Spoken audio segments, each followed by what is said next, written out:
She's been called quick-witted, tart-tongued, daring, headstrong, assertive.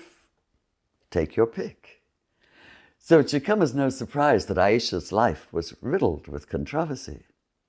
Defying all our expectations of 7th century Arabian women, she refused to be relegated to the background and insisted on being heard.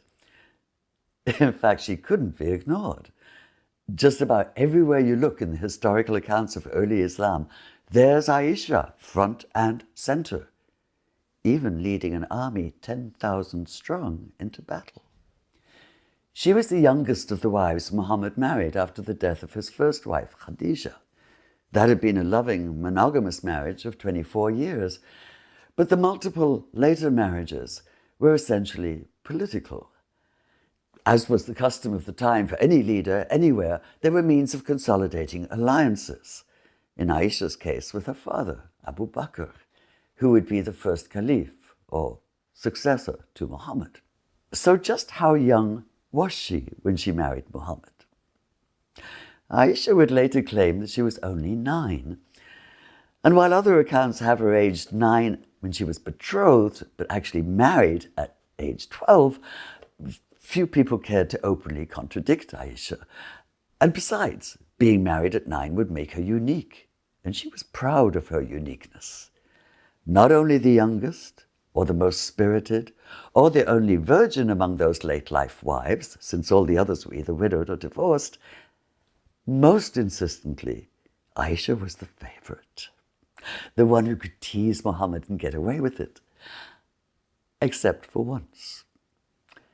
Jealous of his devotion to the memory of Khadija, Aisha asked him how he could prefer, and this is in her own words, that toothless old woman whom God has replaced with a better one. It was the kind of question only a teenager would dare ask, and of course a much older woman regret as she remembered it years later. This is the woman who then led an army against the 4th Caliph, Ali, in what would be known as the Battle of the Camel.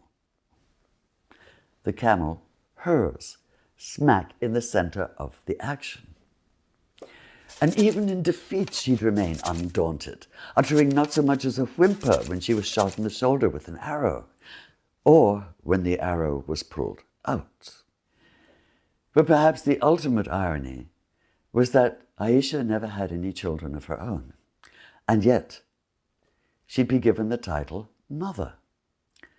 Muhammad's death would leave her a young widow, and she'd remain both childless and a widow, since the Quran stated that his surviving wives could never marry again. A mandate intended to guard against undue influence. Instead, said the Quran, the widows were to be known as the mothers of the faithful.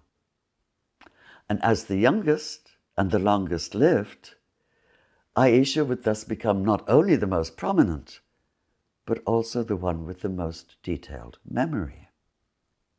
Her memories would make her the leading source of hadith, the reports of the sayings and practice of Muhammad that most Muslims regard as second in importance only to the Quran itself, and that help guide Islamic ethics to this day.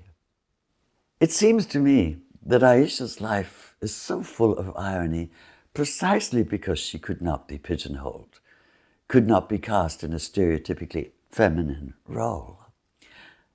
So while I may not know if I'd have liked her, I do know that as a feminist, I have to admire her, this fearless 7th century woman whom I suspect would be utterly at home in the 21st. This is Leslie Hazelton for the Emir Stein Center.